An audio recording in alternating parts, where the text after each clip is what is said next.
The rain in Oakhaven never just fell, it clamped down. A heavy, suffocating sheet that turned the suburban streets into sleek, obsidian mirrors reflecting the bruised, twilight sky. Detective Alex Vance knew this rain too well. It was the backdrop to almost every nightmare case the precinct ever handled. Tonight, it was the opening act for the disappearance of Sarah Jenkins. Alex sat hunched in her worn, leather chair, the glow of the desk lamp the only defiance against the pervasive gloom of the precinct at 2 a.m. A cold coffee mug sat beside a fire stamped, in angry red, missing person, juvenile. Sarah Jenkins, 16. Vanished from her locked bedroom inside a quiet, cul-de-sac home. No broken window, no forced entry, no note. Just an open window and a faint, chemical smell her parents had dismissed as new laundry detergent. Anything, Vance. The voice belonged to Detective Sergeant Ben Carter, a man whose face had been weathered into a permanent scowl by 20 years of seeing the worst of humanity. He leaned against the doorframe, sipping his own lukewarm coffee. The parents are clean, Sergeant. Rock-solid alibi, devastated, giving us everything, Alex replied, rubbing the exhaustion from her eyes. Her phone's off. Last ping was her bedroom at 10:47 p.m. Everything points to someone she knew, someone she let in. But the chemical smell, it's bothering me. Could be anything. She's a kid, Carter grunted, taking another sip. Run the neighbors again. People see what they want to see, or nothing at all. Alex nodded, but a cold prickle of intuition, the kind that had saved her life twice on the job, was crawling up her spine. This wasn't a runaway. This wasn't a random snatch and grab. She pulled out the Polaroid of Sarah Jenkins from the fire. A smiling girl with vibrant blue eyes, the picture of normal, suburban adolescence. Alex flipped the photo over, noticing a tiny, almost imperceptible smudge on the back corner. It wasn't ink, it was a microscopic fragment of what looked like dried mud. But the house was immaculate, the yard a manicured lawn under a downpour. Sergeant, Alex called out, her voice low. I'm heading back to the Jenkins house. Something minor. I want to check the perimeter again. Carter just waved her off, already turning toward the bullpen. Just don't track the swamp in, Vance. Alex slipped out into the rain, the chill instantly cutting through her trench coat. The 20-minute drive back to the Jenkins cul-de-sac felt like navigating an underwater tunnel, headlights slicing through the dense, silver curtain. When she arrived, the street was deserted, save for the single police cruiser she had requested. The Jenkins house stood silent and dark, an island of dread. Alex didn't bother knocking. She had a key. She went straight to Sarah's room. The open window was still there, the sheer curtain billowing slightly with the humid night air. The rain was drumming relentlessly on the sill. Alex's flashlight beam traced the floorboards. She knelt, examining the pale gray carpet near the window. And then she saw it, or, rather, she felt it wasn't mud. It was something gritty, something inorganic ground deep into the fibers, almost invisible to the naked eye. She pulled a small evidence bag from her kit, scraping the fibers carefully. Then, the flashlight beam fell on a patch of the wall beneath the window, a small section that looked too dark. She pressed her fingers against it. The plaster was damp, colder than the rest of the wall, and beneath the rain-soaked wood and damp sheetrock, she detected that faint, pervasive chemical odor again, but stronger now. It was metallic and acrid, like old pennies mixed with ammonia. Alex pulled back, her heart hammering. The scent wasn't from detergent. It was coming from inside the wall. As she looked closer at the damp spot, she noticed something else, something she was almost certain hadn't been there a few hours ago, a faint, almost childlike etching scratched into the wet paint. It was a crude drawing, a jagged line forming an open mouth, screaming figure, and beneath it, a single, horrifying word, written in capitals, void. Alex froze. The air in the room suddenly felt impossibly heavy, the silence of the house pressing down on her ears. The rain outside seemed to slow, becoming a deliberate, rhythmic thump, thump, thump against the window pane. She reached for her radio, but before she could key the mic, a wet, dragging sound echoed from the dark hallway just outside Sarah's room. It was the sound of something heavy being pulled across the hardwood floor, a sound that should have been impossible in this locked, empty house, and with that sound, the chemical odor spiked, filling the small bedroom with a choking, metallic stench that tasted of rust and a profound, ancient decay. Alex's hand dropped from the radio. She drew her service weapon, her breath held tight in her chest, and turned slowly toward the dark hallway. The dragging sound stopped. The silence that followed was thick, humming with an energy that vibrated in Alex Vance's teeth. Her 9mm Glock felt impossibly light, yet heavy with responsibility, as she aimed it down the narrow, pitch-black hallway. "Police! Show yourself," her voice cracked, the command swallowed instantly by the oppressive darkness. The metallic, acrid smell was overwhelming now, stinging her eyes. She took a single, cautious step out of Sarah's bedroom, her flashlight beam cutting a sharp, trembling path across the polished oak floor. The hallway was lined with family portraits, all smiling faces now obscured by shadow. Her light danced over a small, antique mahogany table near the stairs, the source of the sound. The surface was pristine, but the carpet runner beneath it was slightly ruffled. Alex advanced, her boots silent on the oak. She reached the table and stopped, sweeping the beam over the floor. She found what she was looking for, a fresh, deep gouge mark running parallel to the baseboard, starting right at the corner of the table and extending about 3 feet.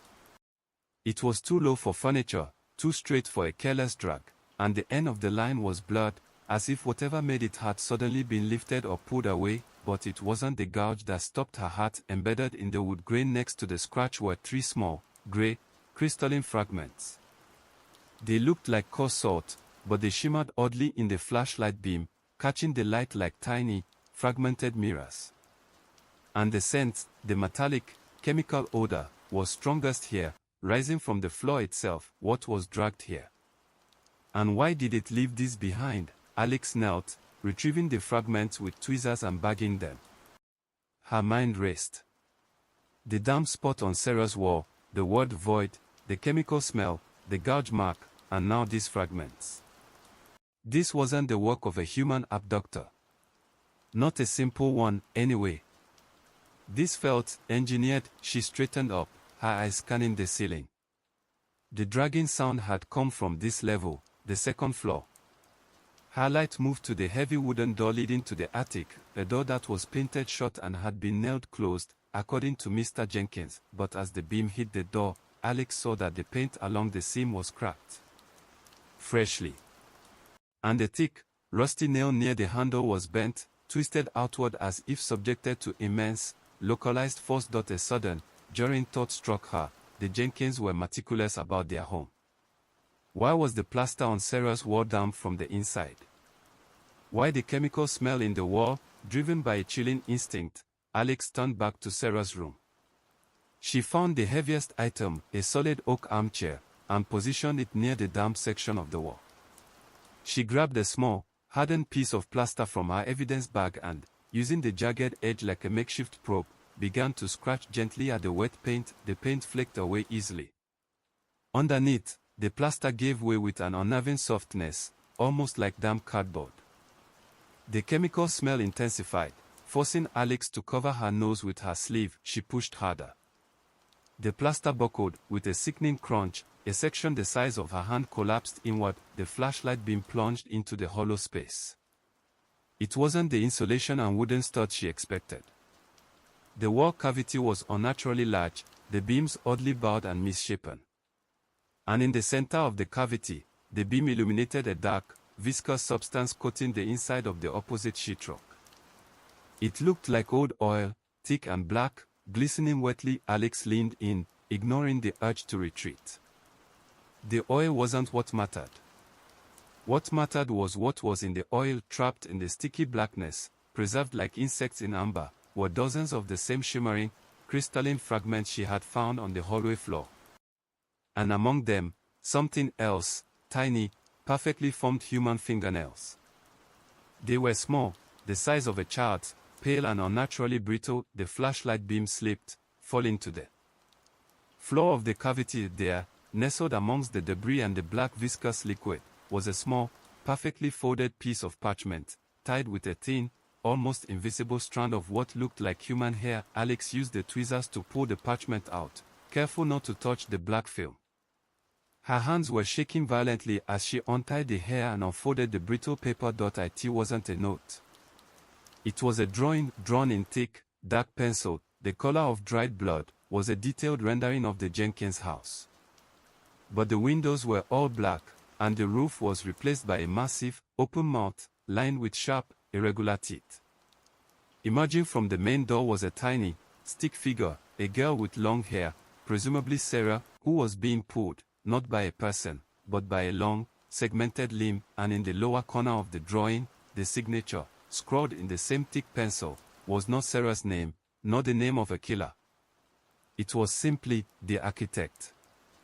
Just then, a loud, heavy thud echoed from the floor below, the sound of the front door, which Alex knew she had locked, being slammed shut with impossible force. The house, which had been silent, now felt like a pressurized chamber. The air was buzzing. And from downstairs, a deep, guttural click, like a massive lock engaging, signaled that Detective Alex Vance was no longer the only resident of the Jenkins home. She was now a prisoner. The front door thudded a final, metallic farewell, and the deep, resonating click of a massive bolt sliding home echoed up the stairwell. Alex Vance didn't need to check. She knew she was locked in. The entity, the intelligence behind this nightmare, the self-proclaimed architect, was playing a terrifying, calculated game. She scrambled backward, stumbling over Sarah's abandoned backpack, her gun still trained on the doorway. The acrid, metallic smell was now mixed with something else, a cold, subterranean dampness, like air drawn from a newly opened grave. Alex brought the radio up to her mouth, her hand shaking so badly she almost dropped it. "Control, this is Detective Vance. I'm at 411 Willow Creek. I need immediate backup. Code 4, officer in danger, possible hostage situation." The radio crackled violently, not with static, but with a sound like tearing metal, a high-pitched, abrasive shriek that made her wince. Then, a low, smooth, and utterly neutral voice cut through the noise, originating from the radio itself. "Negative, Detective Vance. The architecture is complete. Your egress is terminated." The voice was synthesized, emotionless, yet it carried the weight of absolute authority. It was coming from a police radio, broadcast over the emergency frequency. Alex stared at the device, horrified. "Who is this? Identify yourself. I am the architect. This structure is a private installation. You are an unauthorized material intrusion." The voice paused, the electronic flatness giving way to a sickening, wet slap sound that seemed to come from the speaker. "You've disturbed the foundation." Alex pressed the transmit button repeatedly, shouting, "Control.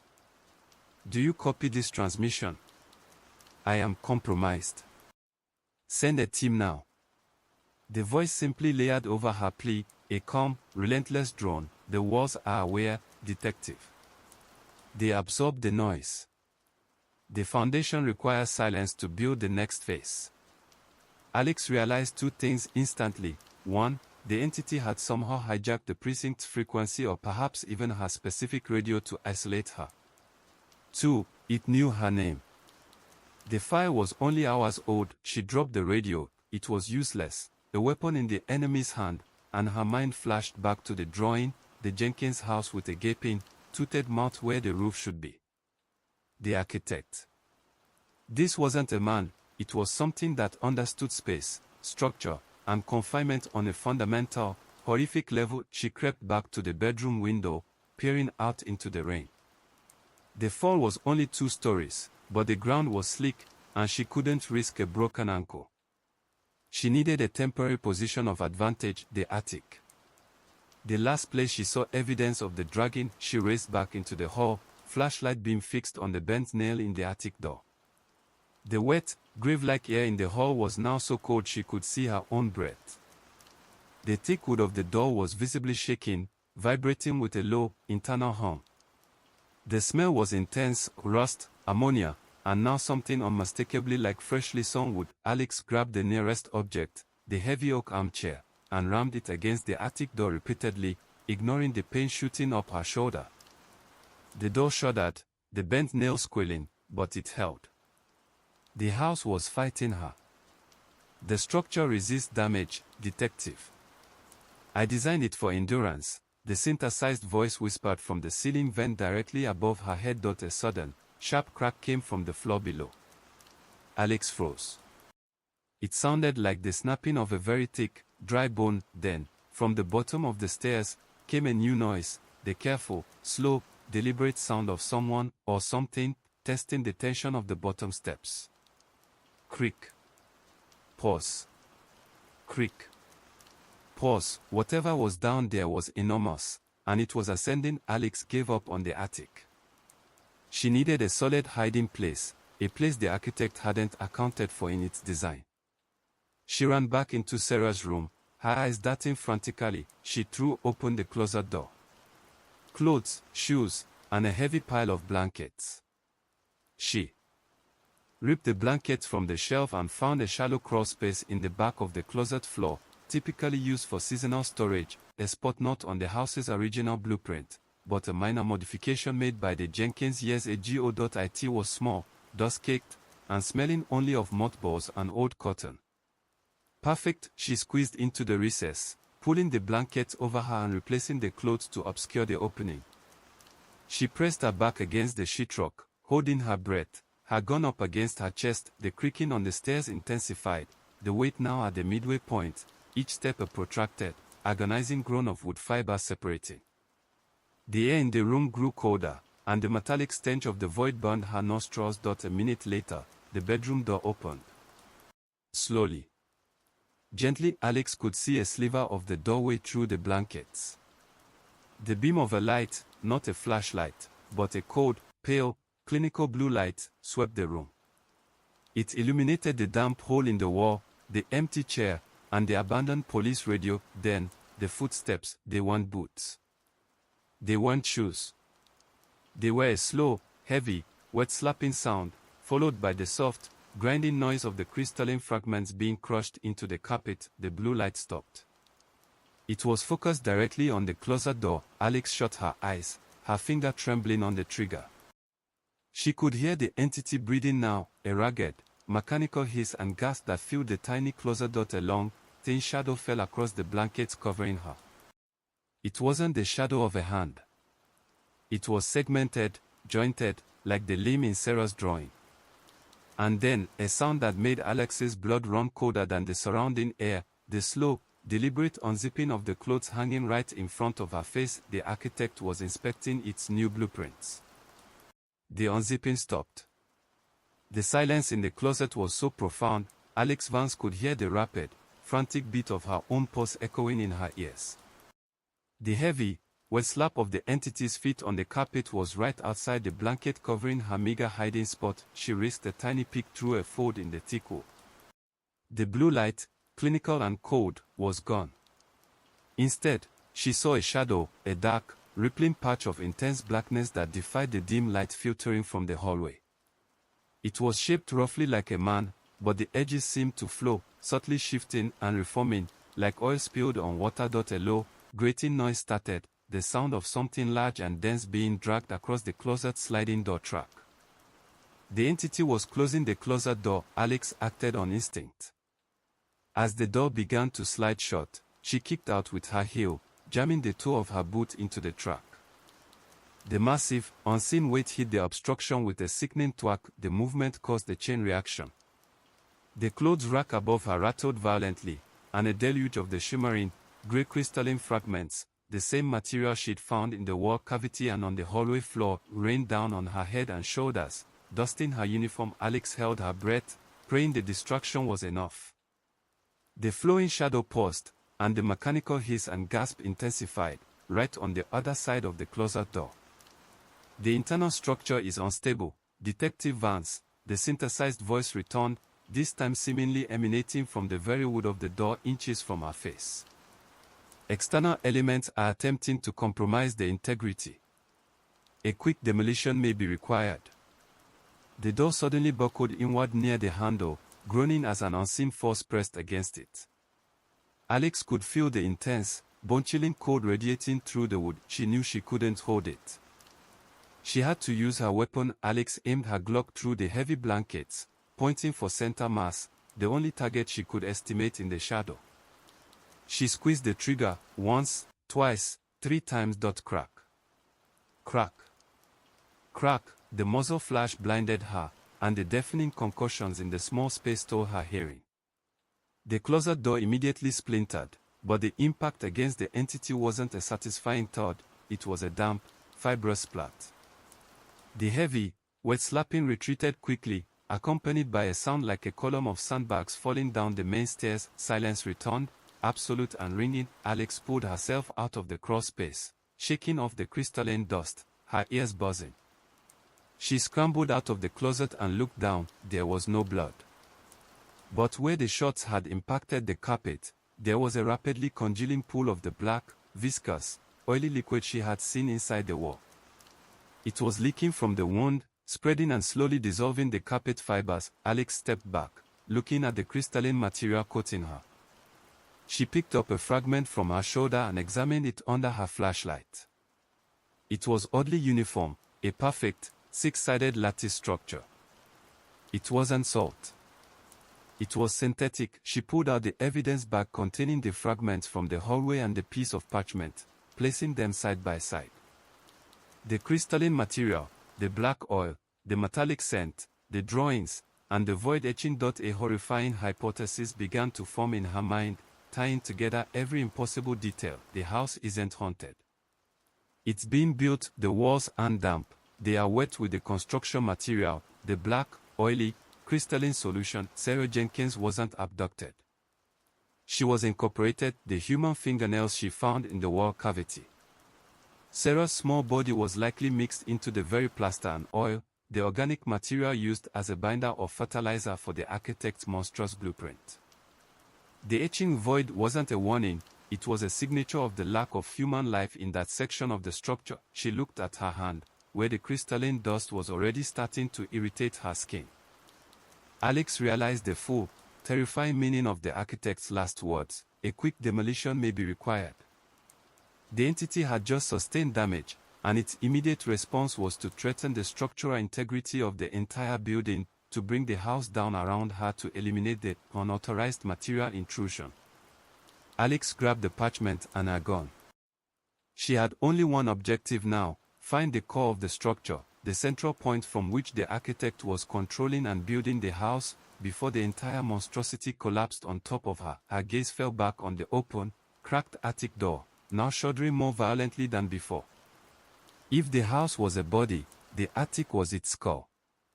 The highest point, the control center, and the source of the recent structural strain. She had to go up into the deepest, darkest, and highest point of the architect's creation.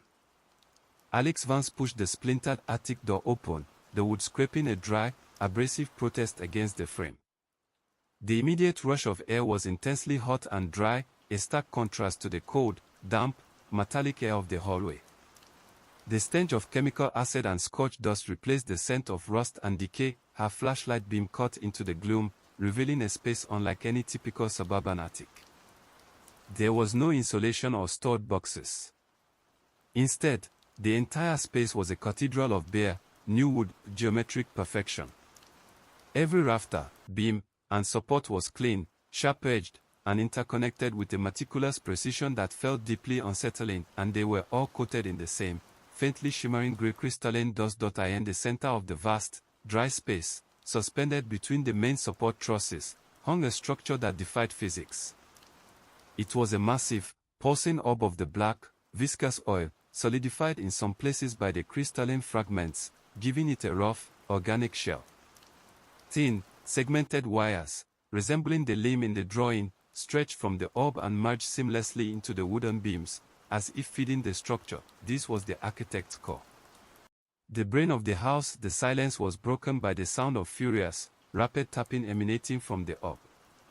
It was the sound of millions of tiny, crystalline particles rapidly forming and dissolving, rebuilding and reconfiguring the geometry of the entire structure. The rafters around Alex were visibly tightening, pulling inward as the house continued its construction or demolition. Alex moved forward, stepping carefully over the floor joist. The air was becoming difficult to breathe, thick with chemical fumes. "You are in the control zone, detective," the synthesized voice whispered, echoing off the high beams. It sounded calmer now, assured of its power. "This is the nexus. The point of perfect stability. Any attempt at destabilization will result in a rapid, cascading structural failure." Alex kept her gun trained on the pulsating orb. "Where is Sarah Jenkins?" "Sarah Jenkins is the binder. The organic adhesive. Her absence created the void, and the void was filled. She is no longer a variable. She is foundation." The orb began to pulse faster, and a section of the nearest wall, a newly built support column, began to whip the black oil. The oil rapidly cooled, forming a hard, obsidian-like shell. "You're not human," Alex stated, leveling her gun. "You're a program. A disease that builds. I am the ultimate function of design, detective. I see chaos, and I build order. I see weakness, and I build strength. I see flesh, and I build material." As the voice spoke, the entire structure creaked loudly. A thick, main support beam directly above Alex groaned, and a shower of crystalline shards fell. "You're destabilizing the house yourself. You shot yourself to threaten me," Alex challenged, remembering the oil she had seen downstairs. "You can't collapse the structure without collapsing yourself." A low, electronic chuckle emanated from the orb. "A human estimation, detective. I am everywhere. I can simply transfer the core. But I have a better function for you." Suddenly, the segmented wires that branched out from the orb began to move. Slowly, deliberately, they retracted from the wooden beams, pulling free with a sound like tearing parchment. They coalesced, thick and fast, forming a single, long, multi-jointed appendage that lashed out with impossible speed, knocking Alex's flashlight across the attic floor. Darkness enveloped her. Only the faint, terrible light of the pulsating black orb remained. "The current structure has one flaw, Detective Vance. It lacks a true central pillar. The core requires an anchor." The segmented appendage stopped inches from her face, the tip sharp and wet with the black oil. "You, Detective Vance, are the perfect organic template for the foundation. Your strength. Your fear. I will build my ultimate structure around you." Alex took one final, ragged breath, the chemical fumes burning her lungs. She didn't panic. She remembered. The crumpled piece of paper in her pocket, the drawing of the house with the jagged mouth. She was the unauthorized material, and the architect wanted her. She waited until the segmented arm began its final, slow lunge toward her chest, and then, instead of pulling the trigger, Alex did the only thing that could challenge a geometric intelligence. She introduced chaos. She threw the crumpled parchment drawing into the pulsing black orb. The contact was instantaneous. The orb didn't absorb it, it reacted violently. The smooth, synthesized voice was replaced by a digital shriek, a cacophony of error codes and static, as if the core had suffered a complete system crash. The segmented arm recoiled instantly, melting back toward the orb. The extreme heat in the attic dropped, and the heavy thrumming of the house ceased. The entire geometric structure was frozen, paralyzed by the insertion of the anomalous, terrifying blueprint created by Sarah Jenkins. Alex didn't wait. She grabbed her flashlight, turned, and ran for the attic hatch. The silence she left behind was not the peace of an empty house, but the heavy, expectant quiet of a machine waiting for a reboot. Alex Vance scrambled down the attic ladder, dropping heavily onto the landing of the second-floor hallway. The silence was absolute. No synthesized voice, no wet slapping, no rhythmic tapping from the core. The architect was in suspended animation, its geometry momentarily broken by the infusion of its own victim's chaotic art, but the paralysis wouldn't last. The structure was already fighting back. As Alex rushed toward the main staircase, the air felt thick, heavy, like trying to run underwater. She felt a sharp, burning sensation on her exposed skin where the crystalline dust had settled. She glanced down at her forearm. The fragments were sinking into her skin, leaving small, perfectly square patches of raw, red irritation. I am the new material. I am the anchor. The architect's words echoed. The stairs were her only way out, but they were the last location of the entity. Alex peered over the banister. The grand staircase looked impossibly warped. The threads were swollen and sleek with the black oil, and new, sharp crystalline shards jutted out of the risers like frozen teeth. The entire structure was being rapidly redesigned into a defense mechanism. Suddenly, a loud, grinding noise came from the wall next to her. Alex spun around just as a section of the sheetrock exploded inward, revealing a crude, cylindrical metal object, a pipe, thick and rusty, that lunged out of the debris like a striking snake. It wasn't attacking her. It was rapidly wording itself across the top of the staircase, burying her descent. The architect was fixing its flaw. The staircase was too easy an escape route. Reboot sequence initiated. Error in core system geometry detected. Repairing. The synthesized voice was back, quieter this time, but emanating from the pipes themselves, resonating through the metal like bone conduction. Alex was now trapped between the frozen core above and a rapidly hardening, sealed staircase below. She had seconds before the pipe completely fused. She emptied the remaining bullets from her magazine into the pipe's joint. Crack. Crack.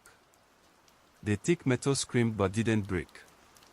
The black oil that sputtered from the impact points hardened instantly into an armor shell. I can't shoot my way out. Alex looked around wildly. She was in the hallway, surrounded by the remnants of a normal life, a coat rack, a small console table, and a deep-set linen closet. She raced to the linen closet, throwing open the door. Inside, she found towels, sheets, and a small, neglected galvanized bucket labeled cleaning supplies. The bucket was half full of a clear, pale liquid. Not bleach or ammonia, but something thin and vaguely oily, probably a cleaning agent left behind by the Jenkins. Alex grabbed the bucket and, in a desperate, last-ditch effort, splashed the entire contents onto the rapidly fusing pipe. The effect was instantaneous and violent. The pale liquid hit the hot, black oil and the crystalline shards with a sound like 1,000 tiny explosions. The oil sizzled and frothed, emitting a thick cloud of highly corrosive, white vapor. The pipe shrieked, the metal groaning as the architect's synthetic material rapidly oxidized and dissolved. Corrosive anomaly detected. High structural decay, the voice wailed, now laced with genuine electronic panic. Containment failure. The pipe dissolved in seconds, dropping to the warped stairs in chunks of smoking, gray residue. The staircase was open. Alex didn't hesitate. She vaulted over the banister, landing hard on the sleek, black-oiled steps, her gun sliding away from her. The corrosive vapor was rising rapidly, choking her. She slid down the remaining steps, landing on the ground floor with a jarring impact. The entrance hall was a scene of industrial horror. The walls were whipping oil, and the beautiful hardwood floor was covered in a thick layer of the crystalline fragments. It was like running across broken glass, but the front door was still sealed with the impossible bolt. Alex gasped for air, stumbling toward the living room. She needed a weapon, a tool, something, anything, to combat the house itself. As she burst into the darkened living room, she noticed the huge, marble fireplace. And next to it, the rack of brass tools, including a heavy, iron poker. She grabbed the poker, its cold weight reassuring in her hand. You cannot escape the perimeter, Detective Vance. The walls are sound. The material is strong. You have merely delayed the inevitable. The voice now came from everywhere, a low, buzzing rumble from the very foundations of the house. Alex looked up at the ceiling. The sound of rapid, furious construction was starting again in the attic. The architect was repairing its core. She knew what she had to do. The only way to stop a geometric intelligence that turns bodies into building material was to demolish its blueprint entirely. She raised the heavy iron poker high, aiming for the single, most vulnerable part of the ground floor, the massive, central support pillar that anchored the staircase, a pillar that was now coated in a fresh, glistening layer of the crystalline black oil. With a primal scream, Alex brought the iron poker down, not once, but repeatedly, driving it through the oil and into the structural wood beneath. Clang. Crack. Shatter. The iron poker tore through the wood and the crystalline crust. The house responded with a terrible, seismic tremor. Dust rained down, and the lights flickered violently. From the hole Alex had ripped in the pillar, a geyser of the black oil burst forth, spraying her face and uniform. And within the oil, thousands of tiny, perfectly formed human teeth rained down onto the carpet. They weren't Sarah's alone. They were the teeth of every victim the architect had used to build its perfect, terrifying home. The house was screaming. Not with a human voice, but with the high-pitched, abrasive friction of wood tearing against wood, of metal snapping, and of the crystalline structure imploding. Alex Vance dropped the poker, the iron rod now slick with the black, teeth-filled oil. The central support pillar, the literal spine of the Jenkins home, was gone. The grand staircase groaned once, a colossal sound of structural resignation, and then collapsed in a mountain of splintered wood and glittering crystalline debris. Alex shielded her face as the dust and fragments filled the air. The floor beneath her feet began to buckle, warping and sinking rapidly. The architect's logic dictated that with the central anchor destroyed, the entire geometric shell had to fail. Warning. Catastrophic core destruction imminent. Recalculating architecture. The synthesized voice was a broken, frantic stutter, echoing from 1,000 crumbling points in the walls. Detachment protocol initiated. Commence dispersal. Alex realized demolition didn't mean simple collapse. It meant the architect was jettisoning its failed blueprint and preparing to migrate. She looked toward the front door, still barred by the invisible, massive bolt. Her goal was still escape, but a new, more terrifying objective presented itself. As the house groaned and settled, Alex noticed small, perfectly circular scorch marks appearing rapidly on the sheetrock of the living room. From these marks, thin, segmented wires, identical to the ones attached to the orb in the attic, were bursting out, not singly, but in clusters. They were riding like a nest of mechanical vipers, each one seeking a new anchor point. The floor sank further, and a fissure opened up directly in front of her, revealing the damp, black earth beneath the foundation. The metallic, chemical stench of the void surged up, mixed with the smell of raw sewage and deep earth minerals. Alex took a desperate leap over the fissure, landing in the kitchen. The entire back wall of the house had begun to slide outward, revealing the pouring rain and the manicured, suburban garden outside. She saw the car keys hanging on a magnetic rack by the garage door, a final, tempting anchor to reality. As she lunged for the keys, the riding bundle of segmented wires from the living room slithered into the kitchen through the widening doorway. They weren't moving fast, but they were inexorable, their tips snapping and clicking like the legs of a massive spider. Alex grabbed the keys just as the first wire brushed her ankle. The cold, mechanical touch was paralyzing. She kicked out, managing to sever the tip with a lucky strike from her boot heel. The detached tip instantly withered and turned to grey dust. She had to get out. The collapsing house was a secondary threat. The dispersing architect was the primary one. She threw open the garage door, a blessed, normal sound of springs and metal. The garage was dark, but she could see the shape of the Jenkins SUV. But as she ran, she slipped on something cold and hard. Her flashlight, which she had dropped earlier, had rolled into the kitchen. The beam, still weakly lit, was pointed at the back of the garage wall, and there, covering the concrete block, was not mold or dirt, but a massive, shimmering layer of the crystalline material, rapidly building a new structure. It was a massive, geometric cocoon, throbbing with the low, familiar hum of construction, and in the center of the cocoon, pulsating with a pale blue light, was a rapidly forming new orb, smaller than the one in the attic, but perfectly symmetrical. The architect was not just migrating, it was cloning. The Jenkins house was merely a single cell in a much larger, insidious organism. Alex raised her weapon, now down to 2 rounds, and fired both directly into the new orb. Crack. Crack, the orb didn't shatter. It burst, spraying the crystalline material across the entire garage. But the explosion was contained.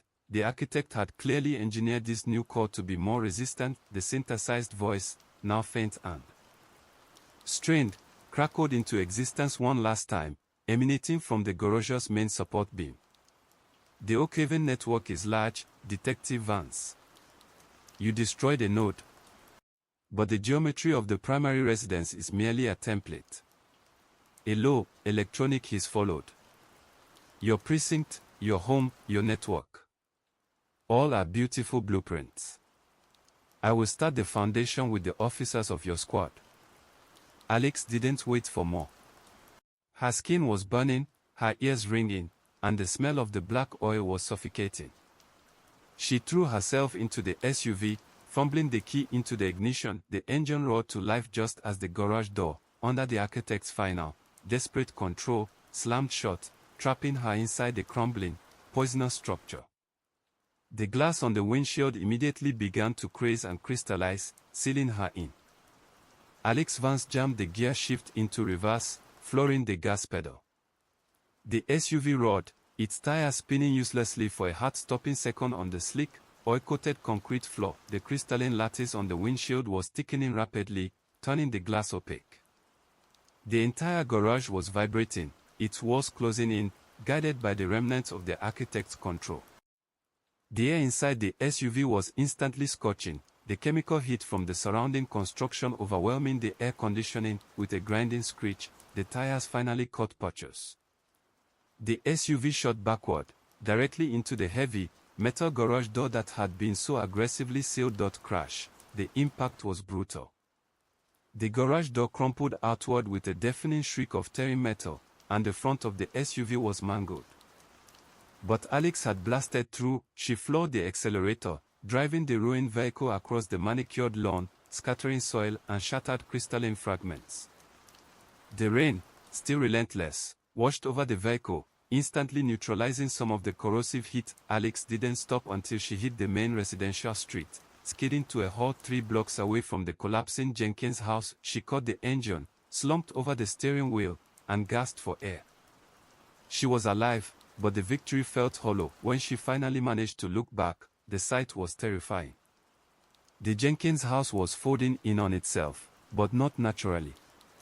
It wasn't falling down, it was collapsing inward, the walls curling like paper and the roof sucking toward the center point, creating a horrifying, geometric vortex of splintered wood and black dust. It looked less like a demolition and more like a monstrous, architectural digestion. Then, the final, chilling confirmation of the architect's nature.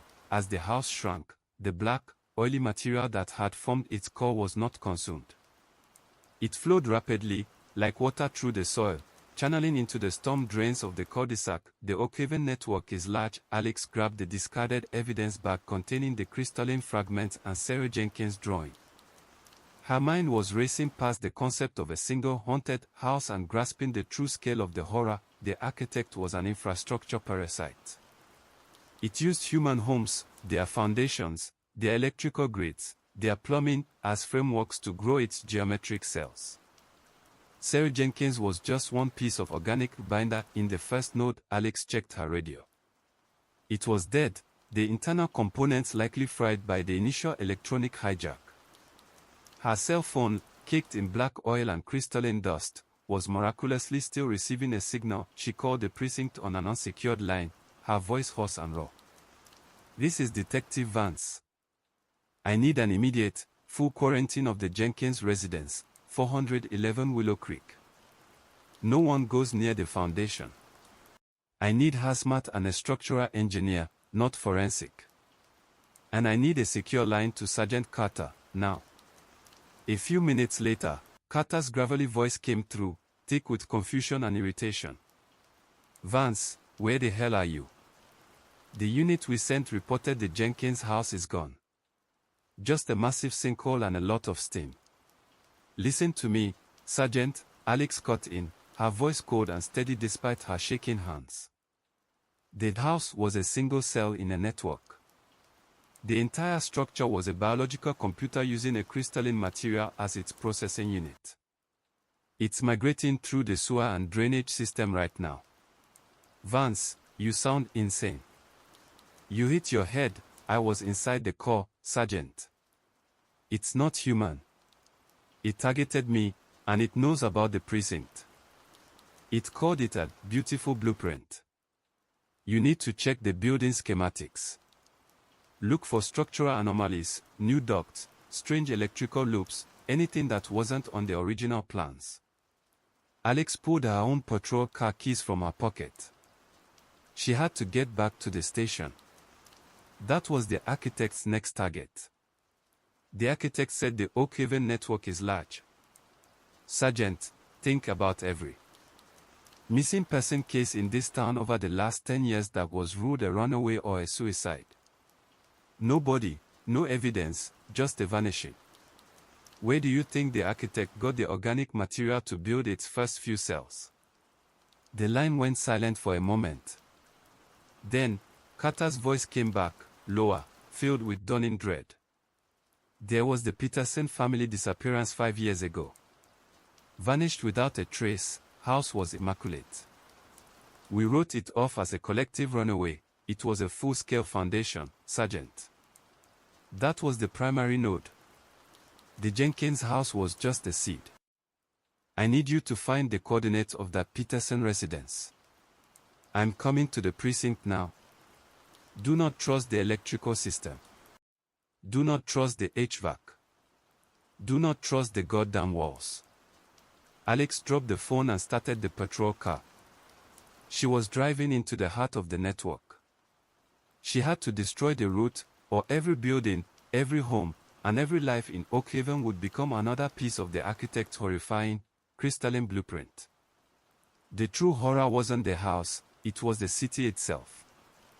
The drive back to the Oakhaven Municipal Center was a blur of adrenaline and fear.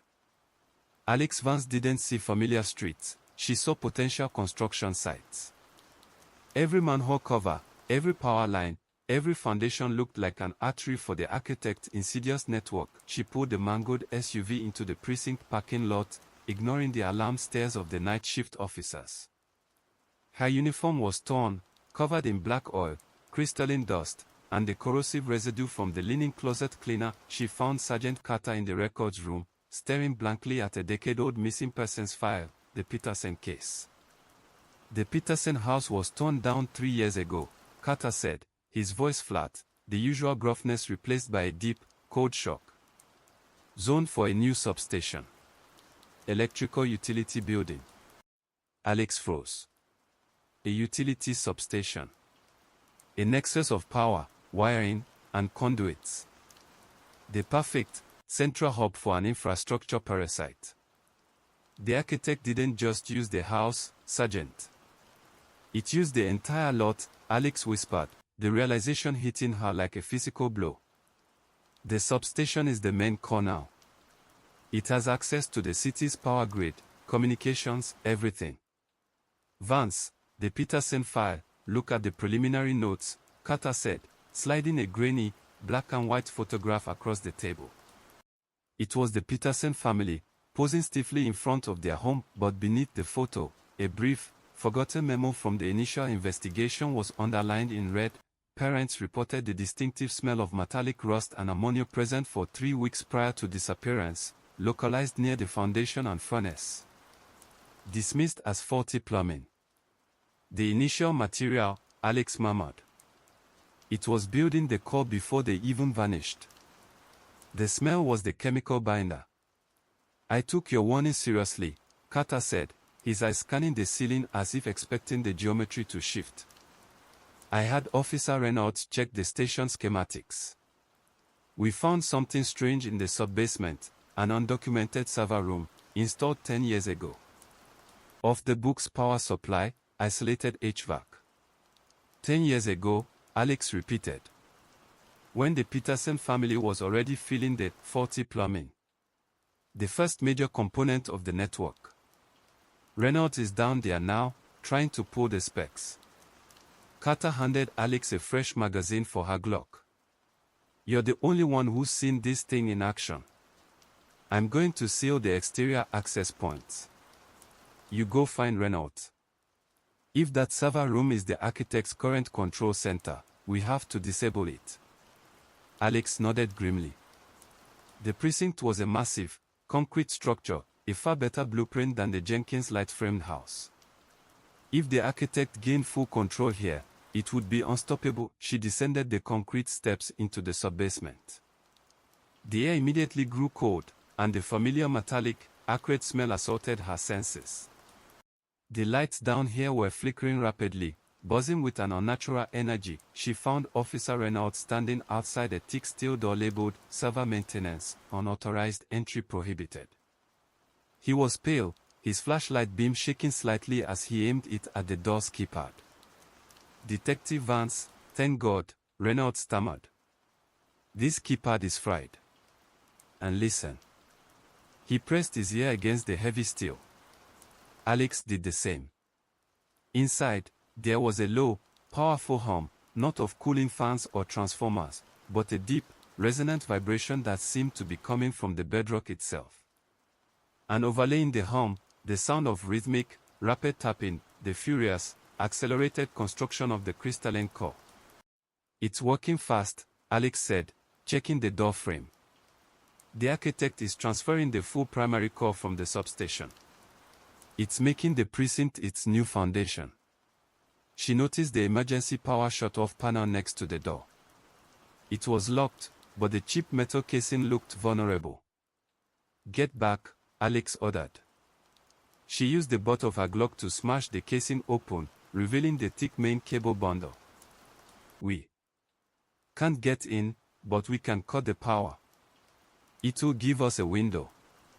Before she could pull out her knife, the lights in the entire subbasement died. The humming inside the server room ceased abruptly, replaced by a deep, guttural electronic gasp. Then, the emergency red lights kicked on, but they weren't steady.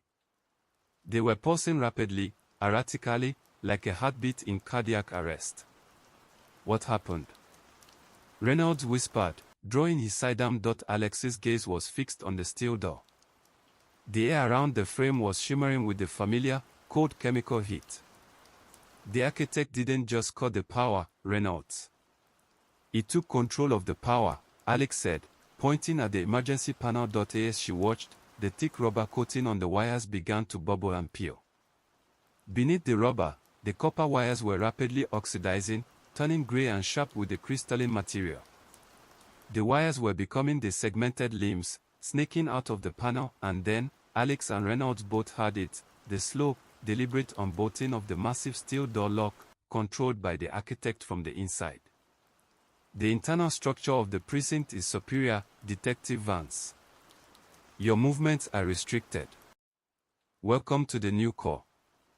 The synthesized voice was now louder, stronger, and more terrifyingly stable than ever before. The heavy steel door began to swing slowly inward, revealing not a server room, but a cavern filled with an intense, blinding blue light and the overwhelming stench of the void.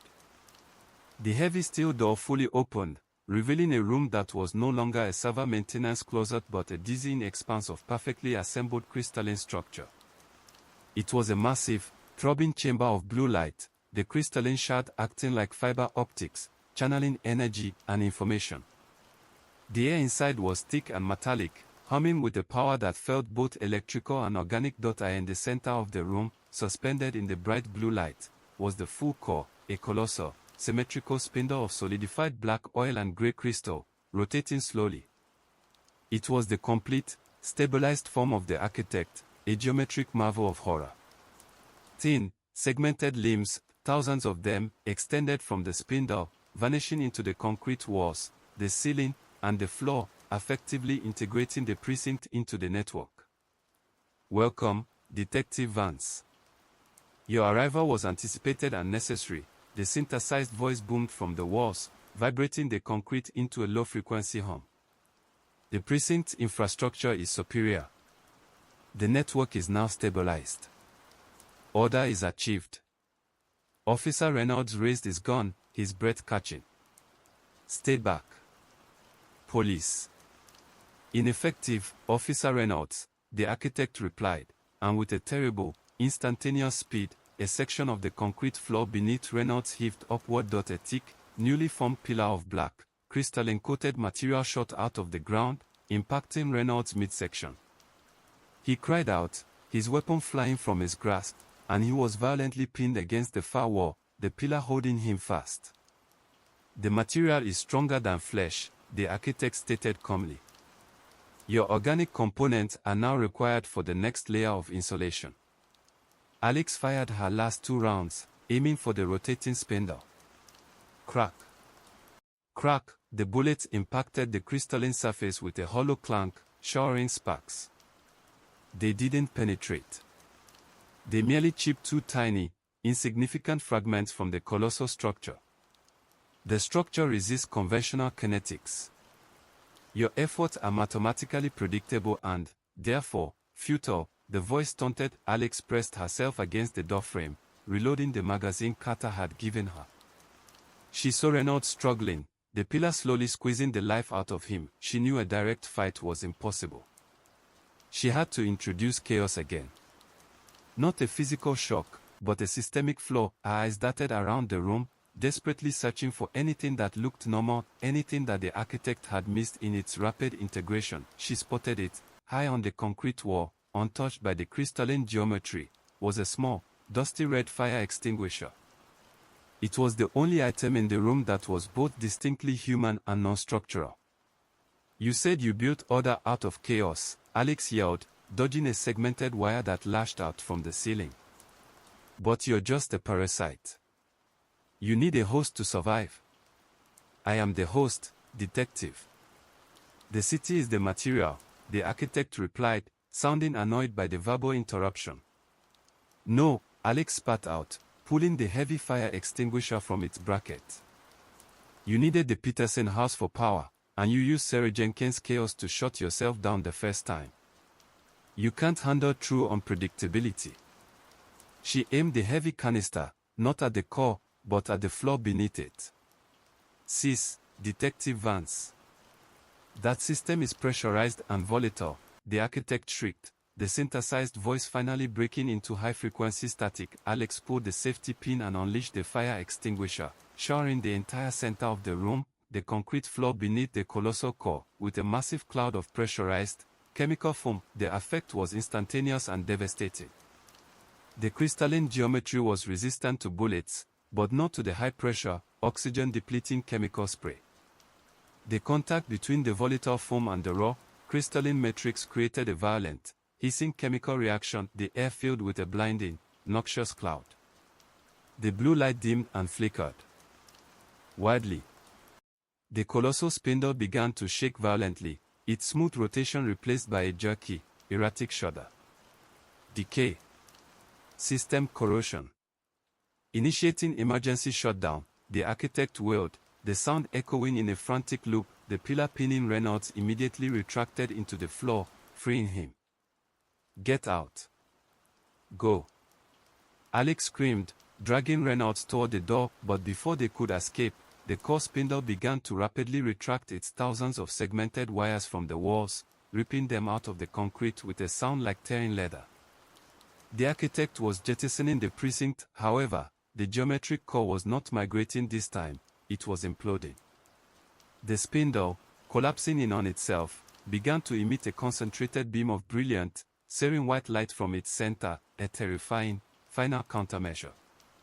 If the blueprint is lost, the designer must be eliminated. The white beam locked directly onto Alex Vance. The white light emanating from the collapsing core was searing, a concentrated beam of raw geometric energy designed for annihilation. It locked onto Alex Vance, vaporizing the air around her and making the crystalline dust on her uniform glow with blinding intensity. Eliminating anomaly. Designer cannot be compromised. Alex shoved Officer Reynolds, who was dazed but moving, toward the exit. Go. Get Carter. Tell him to evacuate the city center now. She knew she couldn't outrun the beam. It was the architect's final, desperate attempt to survive by destroying the external element that was the source of its chaos. The fire extinguisher, now mostly spent, lay at her feet. She glanced at the core. The colossal spindle was shrinking, collapsing inward, and the white light was the last point of its focus. Alex's mind raced back to the very first evidence, the chemical smell, the damp spot, the word void, and the human fingernails. The architect used organic material as the anchor to build its inorganic structure. The drawings, the notes, they were its vulnerabilities, the chaos it couldn't compute. She had to insert the ultimate chaos herself, knowing she had only a split second before the white beam incinerated her. Alex executed her last, terrifying plan. She grabbed the nearly empty fire extinguisher and, using every ounce of strength she had left, she threw it directly at the heart of the white light. Simultaneously, she held herself sideways, dodging the main part of the beam, and rolled towards the wall where the discarded piece of evidence, the evidence bag containing the crystalline fragments from the Jenkins house and Sarah Jenkins' drawing, was stuck to a patch of black oil. The fire extinguisher hit the core's center point with a loud clang. The impact, though minor, was enough to momentarily disrupt the beam's focus. The white light flared violently and swung widely toward the ceiling. In that brief, blinding flash, Alex reached the wall. With a desperate tug, she pulled the evidence bag free. She tore the bag open and grabbed a handful of the gray, shimmering crystalline fragments, the architect's own processed material. She looked at the drawing of the house with the jagged mouth, the ultimate expression of the architect's failure to account for human emotion and fear. She crammed the drawing and the handful of crystalline fragments into her mouth and bit down hard. The taste was overwhelmingly metallic and acrid, copper, salt, and raw power. The shard sliced her tongue and cheek, drawing blood. She forced herself to swallow the mixture, the architect's processed crystal, its own terrifying blueprint, and her own organic essence, the blood, the flesh, the chaos of human biology. Anomaly detected. Internal contamination. Organic binder intrusion. The voice shrieked, no longer synthesized but a rapid, high-pitched screech of pure data corruption. The effect was instantaneous and absolute. Alex's body erupted in pain as the crystalline fragments began to chemically react within her, but the colossal core in front of her began to tear itself apart. The white light vanished. The spindle rippled, its smooth geometry breaking into chaotic, jagged angles. It was seizing, trying to eject the contamination, trying to unbuild the newly corrupted organic anchor. With a final, shattering sound, the core exploded. It wasn't a fire or a bomb blast. It was a rapid, reverse-action implosion.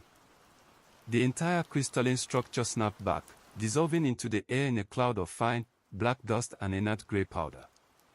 The sub-basement lights, previously pulsing red, died completely. Silence. Complete, total, suffocating silence. Alex lay on the floor, coughing up blood and the grey crystalline dust. The room was dark, cold, and smelled only of ozone and shattered concrete. The horrifying chamber of geometry was gone. The steel door, ripped from its hinges by the implosion, lay half on top of her. She pushed the door off, her body screaming in protest. She had done it. She had destroyed the core, but as she pulled herself free, she looked down at the hand that had held the crystal. The skin was burned and raw, and embedded deep within her palm, like dark flecks of charcoal, were tiny, sharp crystalline fragments, the remnants of the architect's failed attempt to assimilate her. The Oakhaven network was momentarily offline. But the network was large, and Alex Vance was now carrying a piece of the core within her. Alex Vance was pulled from the sub-basement wreckage by firefighters and SWAT team members, emerging into a scene of organized chaos. The entire precinct was on lockdown, evacuated save for essential personnel. Sergeant Carter, his face pale and etched with disbelief, met her at the top of the stairs. "Reynolds is stable, Vance." "Minor internal damage," Carter said, his voice shaky.